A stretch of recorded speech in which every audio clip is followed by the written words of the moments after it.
Hello students, हम लोग पढ़ रहे थे भैया क्लास 9th मैथमेटिक्स।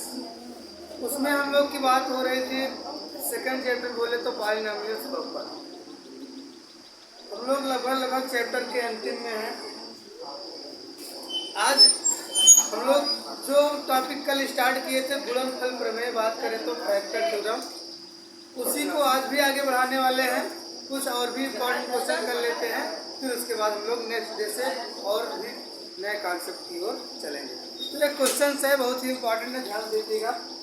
इस तरह क्वेश्चन हमने कल भी करवाया था और थोड़ा सा आज भी करवाते हैं और फिर इसी के बाद अगले टाइप क्वेश्चन भी करेंगे। ये आपके प्रश्नावली के तीसरा क्वेश्चन है। मनोहर के बुक से हम लोग चल रहे हैं, आपको पता होना चाहिए। अब जरा देखें गुणनफल प्रमेय कैसे हम लोग करते हैं। पी एक्स बराबर इतना है, जी एक्स बराबर इतना। चेक करना है कि क्या पी एक्स का ये जो जी एक्स दिया गया है, जी एक्स एक गुणनखंड है या नहीं। तो इसके लिए हम क्या करते हैं, जी एक्स बराबर 0 दिखाएंगे, मतलब एक्स माइनस 2 बराबर 0 होगा। तो एक्स बराबर क्या हो जाएगा। अब भैया अगर एक्स बराबर 2 हमको आपको मिला, इसको हम पी एक्स में रखेंगे। अगर 0 मिल गया तो ये सेटिस्फाइड हो गया कि हाँ ये जी एक्स जो है पी एक्स का एक गुणनखंड है। बात समझ में आ गई ना। तो आइए रखते हैं वैल्यू को। P2 is equal to x के स्थान पर 2 का क्यूब माइनस 3x के स्थान पर 2 का स्क्वायर प्लस 4 इंटू 2 और माइनस 4। तो P2 इज इक्वल टू 2 का क्यूब करेंगे 8 हो जाएगा, 2 दूना 4 दूना 8 माइनस 2 दूना 4 3 12 प्लस 8 माइनस 12। क्लियर मामला। अब इधर देखिए 8 8 कितना हो गया 16 माइनस 12 4 16, ये खत्म। तो P2 इक्वल टू कितना हो गया। अतः क्या लिखेंगे, अतः जी एक्स क्या है, पी एक्स का एक गुणनखंड। बस समझ में आई ना, किसी कोई दिक्कत नहीं होनी चाहिए। तो इस तरह से हम लोग क्वेश्चंस को अटेम्प्ट कर रहे थे नेक्स्ट क्लास में भी, और ये भी एक क्वेश्चन हो गया। अब हम लोग थोड़ा सा इसके एडवांस टाइप की ओर चलेंगे, तो उसको नोट कर लें जल्दी से, फिर चलते हैं। अब देखिए भैया एक इम्पॉर्टेंट क्वेश्चन है आपके एक्सरसाइज का, जो 5वां नंबर क्वेश्चन है। बात करें तो मनोहर बुक से हम लोग पढ़ ही रहे हैं। तो इसको सॉल्व कर किया जाए। थोड़ा सा आप लोग के लिए यही इम्पोर्टेंट निर्देश है कि आपके कोई भी एग्जाम हो उसके लिए सबसे बड़ा इम्पोर्टेंट रोल जो अदा करता है, कोई भी एग्जाम हो, पहली बात तो रेगुलरिटी और दूसरी बात तो रिवाइज। पहली बात आप रेगुलर आइए और दूसरी बात आप जितना पढ़ाया जाए पर डे का पर डे रिवाइज कीजिए। किसी भी एग्जाम में हो आप अच्छा अंक पा सकते हैं। कोई भी एग्जाम हो, कोई भी सब्जेक्ट हो, अगर आपकी रेगुलरिटी है तो आप अच्छा नंबर ऑटोमेटिक पा जाएंगे। ठीक, तो आइए क्वेश्चन को सॉल्व करते हैं, फिर बातें तो होती रहेंगी।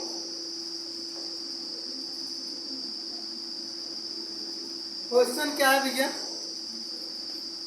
आपको दे रखा है x square plus t x plus q, x square plus t x plus q और x square plus m x plus n का एक गुणनखंड एक्स प्लस ए है। तो सिद्ध कीजिए कि ए बराबर एम माइनस क्यू अपान का एम माइनस टी। ठीक, तो थोड़ा सोल्यूशन करेंगे, ध्यान दीजिएगा, समझ करके चलना है। दिया क्या है, x square plus t x plus q और क्या दे रखा है, x square plus n x plus. ये गुणनखंड दो बहुपद दिए गए हैं।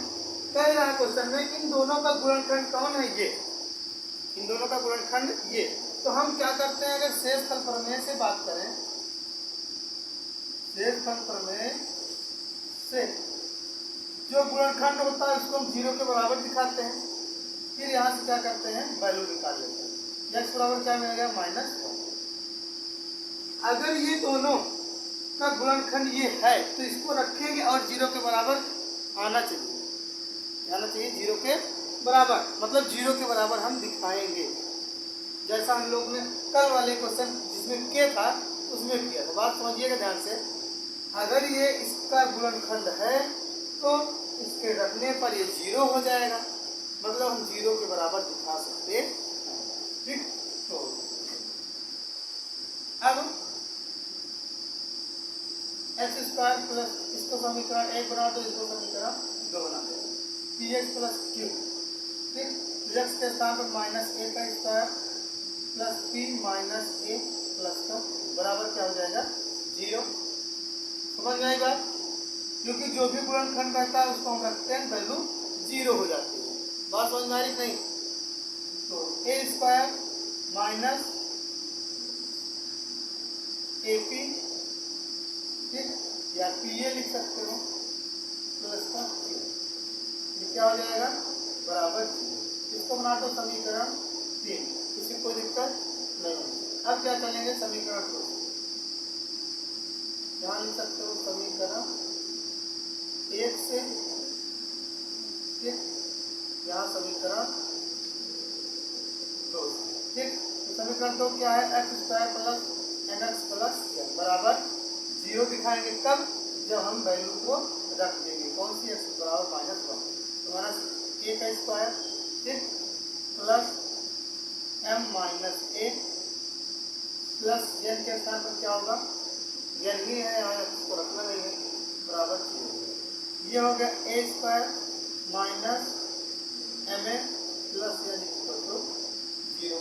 ये हो गया समीकरण 4, किसी कोई दिक्कत नहीं होगी।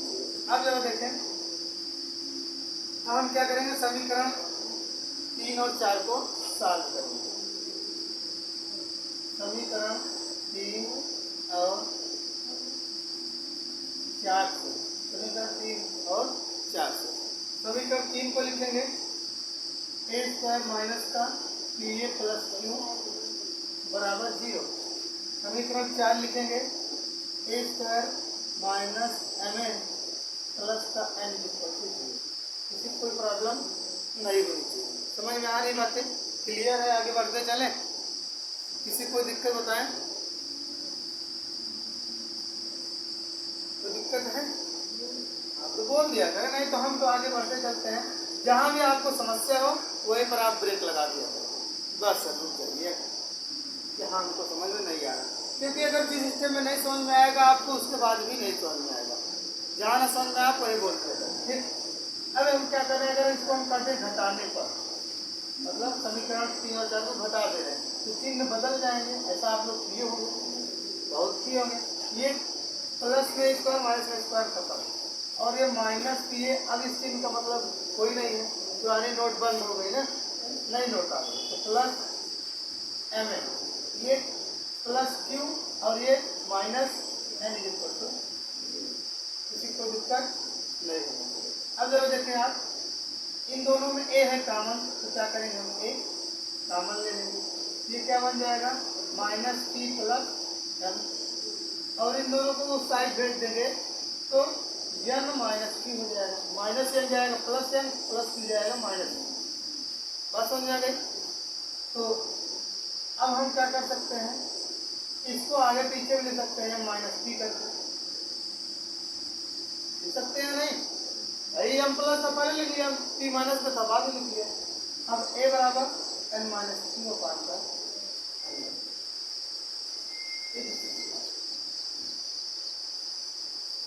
ठीक, इस तरह से हम इस क्वेश्चन को सॉल्व करेंगे। अगर आपके पास कोई समस्या हो तो आप बोल सकते हैं, शायद आपको कोई भी किसी प्रकार की समस्या नहीं होनी चाहिए। बहुत ही आसान क्वेश्चन है, थोड़ा सा लॉजिक है और कुछ नहीं। ठीक, तो नोट करें, फिर उसके बाद हम लोग आगे क्वेश्चन सॉल्व करते हैं।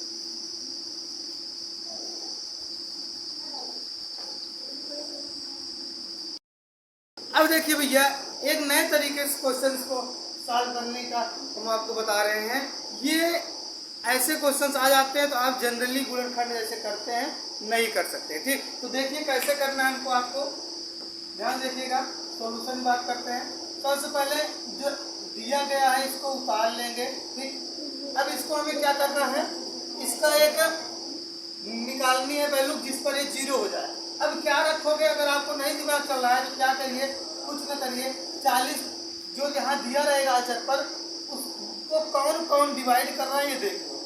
1 डिवाइड करेगा, हाँ, -1 भी डिवाइड करेगा, तो प्लस -1 दोनों डिवाइड करेगा, लिख लो। 2 डिवाइड करेगा, ये 0 40 ठीक, -2 भी डिवाइड करेगा, ठीक, तो +-2 हो गया। फिर 3 डिवाइड करेगा, नहीं 4 डिवाइड करेगा, +-4। इसी तरह से इसका क्या हो जाएगा, 40 तक ये हो जाएंगे। इसमें से शायद आपको मिल जाए कि 0 ये हो जाए। अब क्या करोगे, x के स्थान पर हम 1 रख करके चेक करते हैं। 1 रखोगे तो नहीं आएगा, देखो यहाँ 40 है, हमको इतने में 40 मिलना चाहिए, तो क्या रखेंगे, 2 रख के देखते हैं, क्या रखेंगे 2। तो x बराबर 2 पर, तो x के स्थान पर 2 रखोगे, 2 का क्यूब +7, x के स्थान पर 2 रखा तो 2 का स्क्वायर +2 गुणे 2 माइनस का 40, तो क्या हो जाएगा, 2 दूना 4 दूना 8, 2 दूना 4 सते 28 प्लस 2 दूना 4 माइनस का 40, तो कितना हो गया 28 8, टोटल 40 माइनस 40 हो गया, कितना हो गया बराबर 0। मतलब क्या हुआ भैया, x बराबर 2 रखा तो x-2 क्या है, x-2 इसका क्या है, अगर हम मान लो इसको px पा रहे हैं तो x-2 क्या है, px का गुणनखंड है। तो हमको केवल एक गुणनखंड नहीं निकालना है, पूरा इसका गुणनखंड करना है। इसके लिए क्या करना होगा, x-2 अगर इसका गुणनखंड है, ध्यान समझो, तो x-2 इसको डिवाइड करेगा, मतलब x-2 से हम क्या करेंगे, x-2 से इस पूरे को डिवाइड कर देंगे, x³ + 7x² + 2x - 40। तो कैसे डिवाइड करते हैं, यहाँ क्यूब लाना है, x² से गुणा करोगे, x³ हो जाएगा -2x² घटा दो, माइनस प्लस हो जाएगा, खत्म, ये जुड़ जाएगा, 9x² + 2x अगला उतार ले रहे हैं, यहाँ 9x² लाना है तो 9x से गुणा करेंगे, इसमें 9x² हो जाएगा, माइनस 18x हो जाएगा, घटा देंगे, ये खत्म, ये कितना हो गया 18 2 20x हो गया, अगला उतर गया 40, यहाँ 20x लाना है तो +20 से गुणा कर दोगे तो 20x हो जाएगा, इसमें गुणा करोगे +-40 और इसको घटा दोगे तो खत्म 0। ठीक, क्या आया भैया, हमको क्या मिला, अतः इस x² + 9x + 20 मिल गया ना। तो अब हम लोग जानते हैं एक तरीका, क्योंकि भाज्य बराबर भाजक गुणे भागफल प्लस शेषफल, ऐसा कुछ जानते हैं पहले से। तो क्या करेंगे, भाज्य मतलब इसके बराबर, यही तो है, भाज्य बराबर इसके बराबर क्या, लेकिन भाजक मतलब x-2, ठीक, और भागफल मतलब x² + 9x + 20, शेषफल कितना 0, शेषफल कितना आया है 0। अब इसका गुणनखंड कर लीजिए x-2 का, और इसको गुणनखंड करेंगे आप तो क्या हो जाएगा, 9 लाना है, 20 5 चौक 20 5 4 9, तो x² प्लस का 5 + 4 x प्लस का 20, ठीक, किसी कोई दिक्कत नहीं होनी चाहिए, x-2 और x² + 5x प्लस का 4x प्लस का 20 हो गया, x-2 एक ब्रैकेट में, यहाँ x कॉमन हो गया तो x + 5 बन गया, यहाँ 4 कॉमन हो गया तो x + 5 बन गया, ठीक, किसी कोई दिक्कत नहीं होनी चाहिए। अब क्या हो जाएगा, x-2 x + 5 x + 5 दोनों ब्रैकेट में है, और क्या बचा x + 4, यही भैया आंसर है, यही इसका गुणनखंड है। इस तरह से हम इन सभी क्वेश्चंस को सॉल्व करेंगे। अगर आपको कोई समस्या है तो आप पूछ सकते हैं बेझिझक, वरना हम लोग फिर मिलेंगे नेक्स्ट डे नेक्स्ट कॉन्सेप्ट के साथ। तब तक के लिए जुड़े रहें, बने रहें, लक्ष्य अकेडमी के साथ, सफलता अवश्य मिलेगी। जय